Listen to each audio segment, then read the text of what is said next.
Hey guys, welcome back. It's Missy, and today I thought we would talk about gaslighting phrases that you've heard in childhood. Now you may wonder, why are we talking about things I heard in childhood? Why does that matter now? Well, when you constantly heard these phrases in childhood where you were gaslit, you're going to now say these phrases to yourself and gaslight yourself. But not only that, you also will be attracted to people that say these phrases, and you won't realize how detrimental and how hurtful they can be by hearing these things. Because we know with gaslighting, it causes you to feel crazy, it causes you to second guess yourself, it causes you to make decisions off of insecurity rather than your intuition and your authentic self. So it's really important to be aware of the phrases you heard in childhood, so you now can be aware of the things that you may be saying to yourself and things that other people are saying to you where they're making you feel uncertain and unsure of yourself and your reality. It's so important to have a strong sense of self, and you can't have a strong sense of self if you're constantly questioning your decisions and who you are and the people around you, and not knowing who to trust, especially not yourself, or feeling like you can't trust yourself rather. So it's important to be aware of these phrases so we can cut these phrases out and stop gaslighting yourself to have a more secure sense of self. And that way you will stop attracting any unhealthy people and feel better about yourself in general. So the first phrase, which is a common thing we've heard, is "you're too sensitive." Now everyone has some sensitivities, and there's nothing wrong with being sensitive. And there are people that are more sensitive than others, but that's not the problem. It's not a problem if someone says, "Oh, you're very sensitive." The problem is if you get upset or you bring things up to someone and they consistently say, "Oh, you're too sensitive," then that is dismissing you and how you're feeling and making it seem like you're the problem when in reality it's the other person that's the problem, especially if it's a constant thing. They are minimizing your feelings and making you feel like you are less than, and that your reality is not valid and your perception is not valid, when it very much so is. Now, are there times when maybe we're taking a situation and being overly sensitive about it? Yes, but it's how often someone says that to us that really matters, rather than if someone says it to us every once in a while. Or someone has said that at all. It's not about if it's happened a couple times. It's a matter of, does this happen constantly where this person is saying you're too sensitive, rather than taking in what you're saying and taking accountability, hurting you, like making jokes at your expense or putting down your viewpoints or never acknowledging your feelings, and instead they say you're too sensitive. So that's a gaslighting phrase that a lot of us have heard in childhood when our parents have done things like they've overly shared our information or they've made jokes at our expense or whatever it is, and they told us we were being too sensitive. We then will think, "Oh, okay, we're being too sensitive, I have to just lighten up," when in reality that really hurt us and it was really disrespectful and it crossed our boundaries. Along with being told that you're too sensitive, you also may have heard things like, "You always make a big deal," or "You always make a big fuss."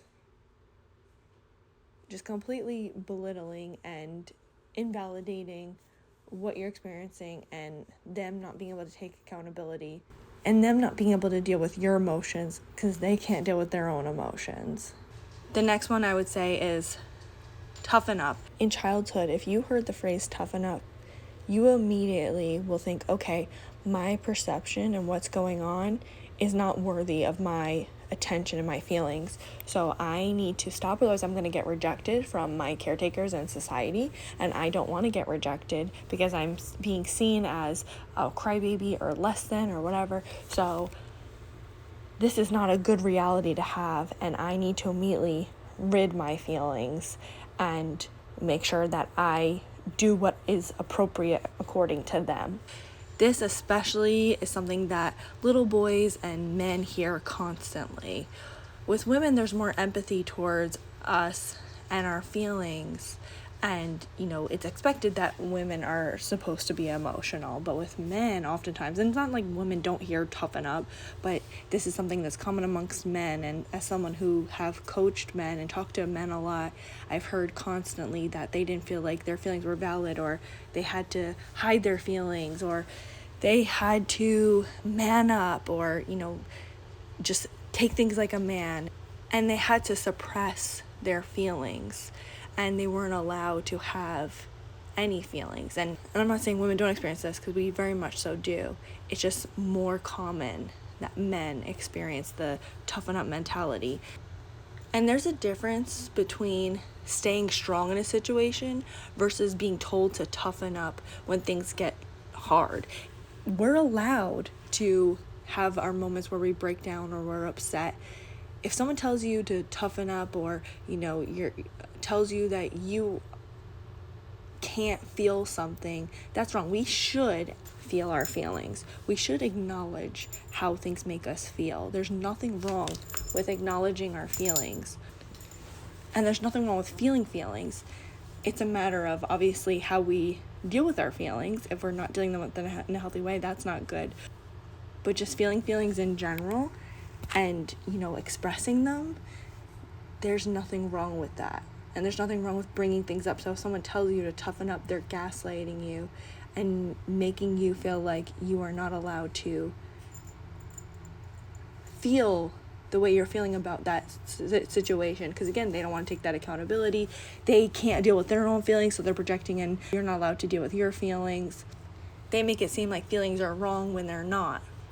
So if you've ever heard this phrase in childhood, you may notice that in adulthood, it's really hard for you to validate and acknowledge when you're going through something and tell yourself, toughen up. It's not a big deal. You belittle constantly what you're feeling.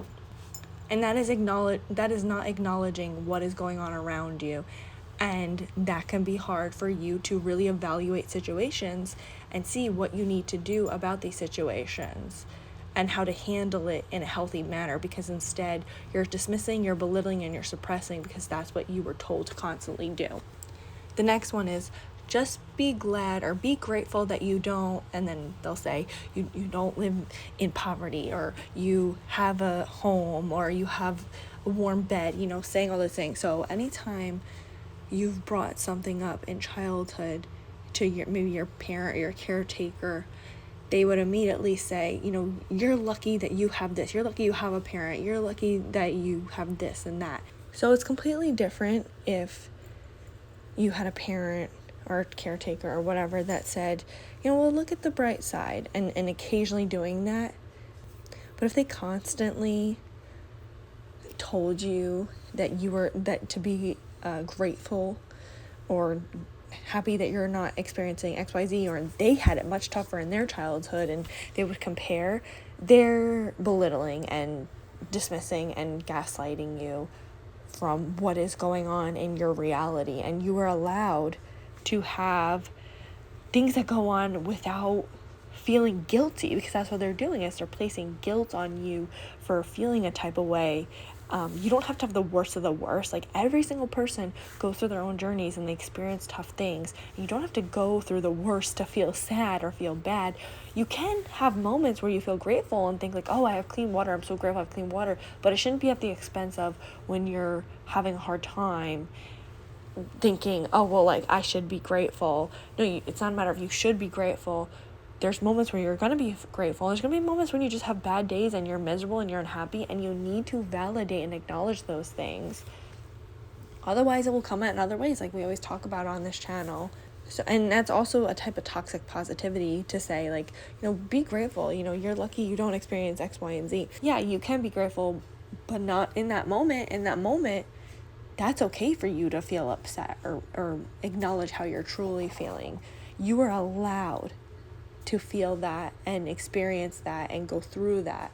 Without going through it, it's just going to sit inside of us and cause havoc and hell in other ways. The next phrase is, are you sure? Now, like I said, the occasional, let's say someone's like, oh yeah, like the baseball game's on Wednesday, and then you're like, no, it's on Thursday. You're like, are you sure? Like, I don't remember it being that day. And then they go check, and like, that's normal, that's not a problem. But in childhood, if you were like, yeah, I'm not hungry, and your mom's like, are you sure you're not hungry? Or are you sure you're not cold? And constantly saying, are you sure, then you're constantly going to say, am I sure? Do I know how I feel? Do I know what's best for me? You're not going to think you know what's best for you. So then you're going to be easily pushed into doing what other people want of you, or they will make demands And you'll just give in because you'll be like, am I sure? Like, I don't know. It's really that your parent or caregiver did this because they wanted to push their own agenda. They felt that you were feeling a type of way or you needed something. So they were trying to push that rather than listening and respecting your boundary and hearing what you have to say and what you were feeling. And that constant thinking of that they know what's best for you is a type of gaslighting and controlling you and making you not understand yourself and intuitively be aware of what you actually need and want, because you're constantly told to kind of question yourself. Are you sure? Do you really want this? That constantness of those questions makes you question your reality and makes you unsure of yourself entirely. So then you'll take this into adulthood and you will be like, oh, do I really want this? Like, you will notice you will question your own self when you're making decisions or when you're talking about things, and it will be that parent or caregiver's voice in your head of, are you sure? Are you sure that's what happened? The next one you may have heard from your parent or caregiver is, I know what's best. When a parent or caregiver does this, it's to claim power. And this is basically a subcategory of what we were just talking about. But the parent is trying to claim power over the child. You as a child will feel constantly undermined because when you want to have a voice or you want to say things, your parent or caregiver will be like, I know what's best, just listen to me. And there's no rhyme or reason. You can't challenge it. That's considered, quote, quote, disrespectful, even though it's not to challenge. Parents should want their children to challenge them in a healthy way. But a parent that just their final answer is, I know what's best, and there's no discussion, there's no ability for the child to have a voice, that will cause a child to not think that they know what's best for them. And you as a child, no matter what, even though your parent should be there to help support you and protect you, because your parents need to say no, there shouldn't be that I know what's best. That completely cuts the conversation out. You have no say. You feel powerless. You feel out of control. And then you don't listen to your own autonomy. You don't listen to your own self. And then you get used to needing to listen to other people because you were subconsciously told you don't know what's best. So even if a parent loves you and they want to do what's best for you, it can't be the answer of I know what's best, because they don't always know what's best. You know what's best, but with guidance. You need some guidance. Your parents do need to say no, like I said, but there needs to be some sort of guidance rather than them saying I know what's best more than you do know what's best for you. The next one is you made me. This one's the worst, because how the hell can anyone make someone do something? It's literally impossible unless you're threatening their life, which I doubt you as a child threatened your parents' life. So this makes the child feel guilty and feel like they are the one in the wrong, and it alters their perception and what's actually going on, which is the parent or caregiver did something and they couldn't take accountability, and then they made it seem like it was the child's fault for why they did X, Y, and Z, when in reality, anytime a parent reacted a certain way or did a certain thing is 100% on them, their responsibility. Even if you push their buttons, it doesn't matter. They are entirely responsible how they act. They're responsible for their own emotions and their own decisions. So you can't make anyone do anything. You can't even make someone feel a type of way. Like, they make themselves feel that way. It's just that action or whatever that has happened caused a certain reaction which made them feel a type of way. But it's not you who did it, it's the situation.